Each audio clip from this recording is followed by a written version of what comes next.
Yes, तोहरा college से dismiss करल जा रहल बा। लेकिन सर हमरा हमार गलती तो बताई। Shut up. गलती पूछता ई लोगन के हुलिया बिगाड़ के बाद। ऊ तो हमनी बस पटका पटकी खेलत रहनी। पटका पट्टी अपन गांव में खेला, ई कॉलेज में नहीं। You R dismiss. एकर अपने पासे रखी। हाँ, अपने पासे रखी। ई कोनो मजाक नहीं की। तोहरा के सच में निकालल जात बा। ई ला और बाहर जा। सर हम रउआ 5 बजे तक के टाइम देवत बानी एकरा वापस लेवे खातिर।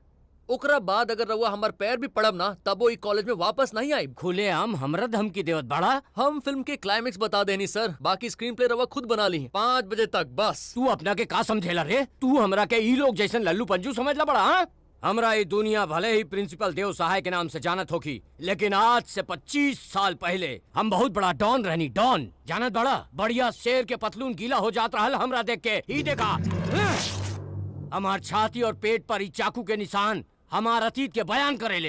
ये निशान चाकू के नहीं के कुकर और बिलाई मिल के नोचले बड़े टर्की के पड़ोसिन के किचन में दूध पिए गए रहल। हम अकेला 100 के बराबर रही। ये लोग राहुल डोला सोला के बारे में का समझिए? आज समझदारी के बात कहले।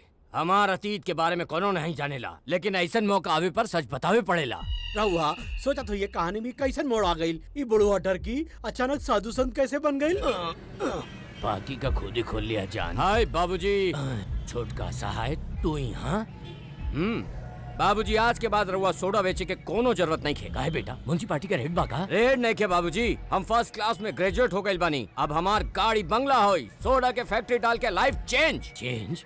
आज हम बहुत खुश बानी बेटा। मिठाई तो नहीं खे, लेकिन तू सोडा से मुंह मीठा कर ले। बचपन से हम बहुत बोतल खोल ले बानी। तोरा से जब सोडा के बोतल नहीं खे खोलत तो बाकी की चीज कैसे खोल दे रहे? ये अगर प्रिंसिपल नहीं हुआ तो सोडा वाला जरूर हुआ। सुन, अपन अतीत के भुला के हम एक साफ सुथरा जिंदगी जियत बानी।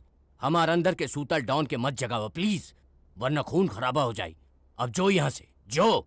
सॉरी सर।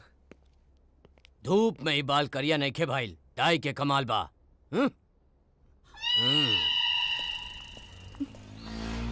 हाय। ओ हेलो काजल। सॉरी, काल हम तोहार नाम पूछब भुला गए रहनी। का नाम बा? बनी नाम बा हमार। दादा वो तो काजल से बात करा था। पहले के बोललक अपन काजल बोललक त कोनो प्रॉब्लम नहीं खे। प्रिंसिपल तोहरा कॉलेज से काहे निकाल देलन? तोहरा वजह से। हमरा वजह से? हाँ ऊ काल हम ऊ टपोरी लोग के धुलाई कर देले रहनी ना। ओह आई एम सॉरी। हम प्रिंसिपल से बात करब, वो हमार बात मान जाई है। नहीं ओकर कोनो जरूरत नहीं कि हम रोज कॉलेज आई। कैसे आई बा? वो तोहरा निकाल देले बड़े। ऊ आपन से हमरा वापस नहीं है।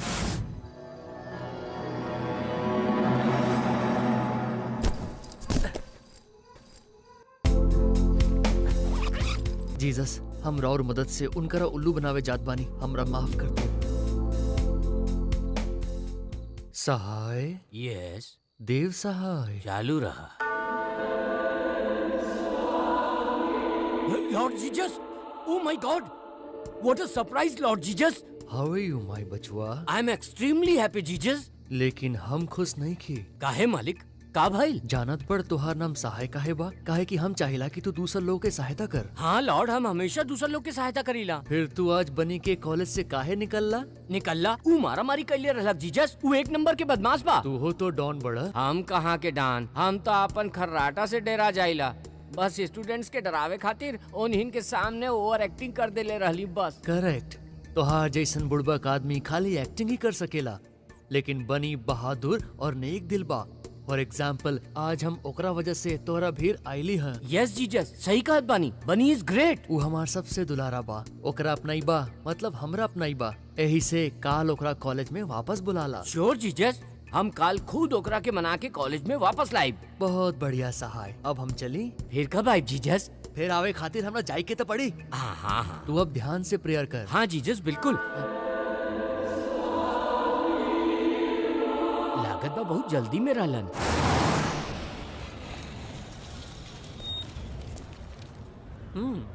वेनु, हमनी के ओकरा मना के कॉलेज में वापस लाए के होगी। तनिको चिंता नहीं की, हम लपेट ले। अरे बनिया अब चुप। चुप बन्नी बेटा, गुड मॉर्निंग। अरे ही का रउआ तो हमारे प्रिंसिपल के डुप्लीकेट लागत बानी। डुप्लीकेट बोलत बा? बेटा बढ़िया से देख, हम डुप्लीकेट नहीं, हम असली प्रिंसिपल हैं। अरे गधा, सवेरे सवेरे तू हमारे से मजाक करत था। ये गधा नहीं खन, तनी ठीक से देख भाई।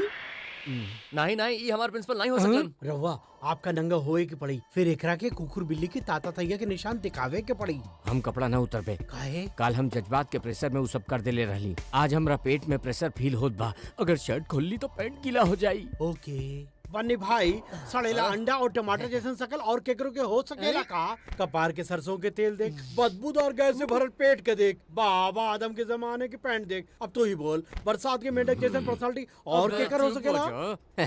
बन्नी ठीक बा, हम मानते कि हमार प्रिंसिपल बड़े तका भइल, ई हमार टर्मिनेट कइले बड़े। हम अपन गांव वापस जाते। बोली ना एक बार, तू कहीं नहीं जाए। काहे नहीं? अब रउआ काहे रोकती हमरा? देख बेटा, बात ऐसन बा कि कल प्रेयर करत समय एहसास भइल कि तोरा जैसन ब्रिलियंट स्टूडेंट के हम लूज नहीं कर सकिला। अगर तू हमार बात ना देखा सर, रउआ फिर 5 बजे तक के टाइम रहल, ओकरा से पहले आई थी तो कुछ होइयो सकत रहल। अब कोनो चांस नहीं है। ऐसे कैसे बात करता? 5 बजे बाद तू ओबामा बन गइला? तू रुक यार, कौनो बोलत नहीं केता ओकर कान में मत बतू। एक टाइम करा बस, सर चले। हम तोरा आगे हाथ जोड़त बानी, चुप हो जा। और कोनो इज्जत बा के नहीं? तू का मारू खान बाड़े की खन्ना पिछाड़े बाड़े जो पीएम भी बेनू। हमने। पीछे हट। बन्नी, चाहे तू हमरा जूता से मारला, लेकिन कॉलेज वापस चल। तोरा नहीं के मालूम कि कल रात हमरा साथे का भइल बा। का भइल बा? इनकर बलात्कार भाई। हमरा खुलल आँख से भगवान के दर्शन भइल बा। बेटा हमार बात मान ले प्लीज बन्नी। ओके, जब रउआ इतने रोज बानी तो हम बात मान जाती, लेकिन अगर रउआ दोबारा कर ली तो आपन से टर्मिनेट हो जाए। समझ ली रउआ? हाँ हम बुढ़वा के बाप नहीं क्या हो गइल बन्नी बेटा? सर, रउआ से एगो बात पूछ सकीला? तोहरा पूछे के पूरा अधिकार बा। ई कॉलेज बाकी गुंडा लोगन के धर्मशाला। लेकिन हम तो 25 साल पहले गुंडागर्दी छोड़ देनी। ये असली गुंडा लोगन के बात करता। हाँ, हमरा तो तू सबसे बड़ा गुंडा लागेला। एकरा से पूछ ला। के बा? ऊ लोग ऊ और गुंडा? ऊ तो काजल के बॉडीगार्ड्स बाड़न। काल से हमू अपन बॉडीगार्ड लानू। तोहरा बॉडीगार्ड्स के का जरूरत? ऊ तो अमीर ज्यादा के बेटी बा एक खातिर। हमार दादा भी गांव के अमीर बाड़ल, हमू बॉडीगार्ड लान सकीला। एक और बात मान ले, नहीं तो ये चल जाई। अच्छा इससे ज्यादा गरम केटली क्यों? देख बेटा सर, ऊ लोगों की वजह से हम तनिको कंसंट्रेट नहीं कर सकेला। वैसे कौन चीज में? पढ़ाई में सर। तू पढ़बो करेला? पढ़बो करला से का मतलब? रउआ हमार इंसल्ट करत ह सर। नहीं नहीं नहीं नहीं, बिल्कुल नहीं। कहा हम ऐसा हाँ, कहली? मैं तो बोल ली। बात के तनी गहराई समझी सर। तोहर गहराई सर, तो हम हमरा इस सब बात से कोनो मतलब नहीं के, उन्हें के वहाँ से हटाई बस। हो जाई। हेलो कैसे नहीं? रउआ लोग यहाँ काहे बैठल है? तो कहाँ बैठी?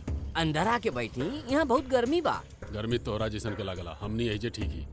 आई नो, हम जानीला कि शरीफ लोग कहीं भी गुजारा कर सकेले, लेकिन केहू के डिसमिस करे से रोके के बा। का बोल रे? डिसमिस मतलब डिस्चार्ज। रउआ लोग एसी में आराम से रिचार्ज काहे नहीं की हो जा? एसी? कहाँ बा एसी? हमार कमरा में। चलिए हमरा साथे। अब का हमरा रोवाई प्लीज। अरे बुढ़वा, हमने एसी में बैठब तो तू कहाँ बैठ गई?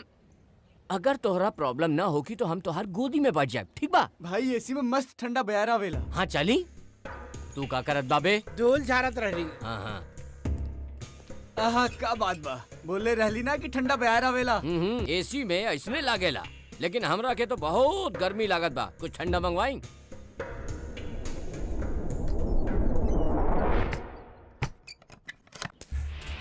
बनी हमार कार में चलल जाए। कार वार छोड़ यार, बाइक पर चले के मजे कुछ और बा। कोनो देख ले लगता? अरे कोनो नहीं देखी, डोंट वरी। मुंडी नीचे। दादा, वो अपन काजल के लेके भागा था।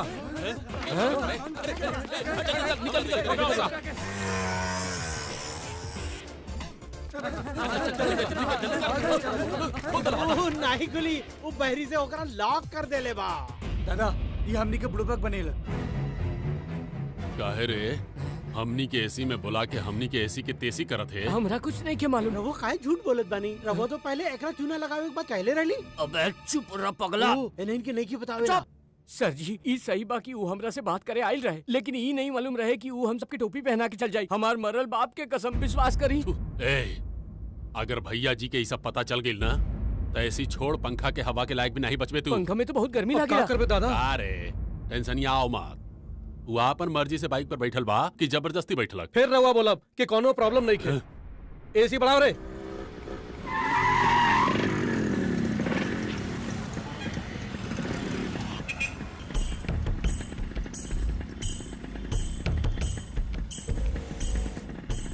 बनी हमार पापा।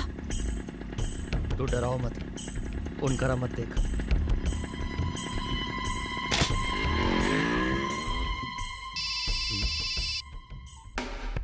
हेलो ए समय काजल कहूँ बा hello hello? Hello hello? Hello ई हेलो हेलो का बा हेलो हेलो हेलो हेलो भैया जी यहाँ सिग्नल नहीं खे मिलत हेलो भाई जी, खिड़की के पास फुल सिग्नल मिली। तू सिखाई बे हमनी के सिग्नल देबे हमनी के एसी के लालच देके बहरी से बोलेलक और बंद कर देलक मन तक कराला कि तोरा मोबाइल के टावर में लगा दूं। जानत नहीं कि तू ककरा से बात करत बाड़ा। ए, चुप चुप रह। बे इनका फिर समझ ले बाड़ा। अबे चुप रह। जानत नहीं कि 25 साल पहले ही बहुत बात डाल रहे हैं। चुप रह। मरवाई बेका, हम रिटायर्ड डॉन हैं और ये लोग करेंट डॉन हैं। तो का भाई ए कबो शेर के निशान देख ले बाड़ा। दिखाई सर इन्हीं के चाकू के निशान दिखाई दिखाई ना भैया जी मर गई अरे का हो गई अरे मोर पिटिया रानी इतना गुस्सा काहे बा अरे मोर मादा कहलवा तू तो मोर इनकरा से पूछो हमरा पर भरोसा बा कि नहीं। अपना से ज्यादा तोहरे पे भरोसा बा तू तो मोर जान है बिटिया इनकरा से कह दे कि ये गुंडा हमरा साथे कॉलेज नहीं जाइए वरना हम नहीं जाई। बेटा हमनी अमीर बानी यही से ई लोग हमनी के सिक्योरिटी खातिर बाड़न एकरा में प्रॉब्लम का बा का करत बड़ा हर चीज के तोड़त फोड़त है जान लो एकर का कीमत बा। ए ओकरा पर चिल्ला मत गुस्सा आइला पर उ घर की हर चीज तोड़ फोड़ सकेला तोरा प्रॉब्लम का बा उ हमार बेटी बा ओकरा पूरा हक बा मोर बेटा मोर गुड़िया ऐसी चीज फेंकबू तो तोहार हाथ में दर्द होवे लगी हमार बात समझ बाड़ू ना समझत बाड़ू ना हां तू काल कॉलेज जरूर जाइबू काल कोनो एकरा के साथ गइलक त हाथ पर तोड़ दे अब तो ठीक बा ना बेटा अब रात के काम दिन में भी करब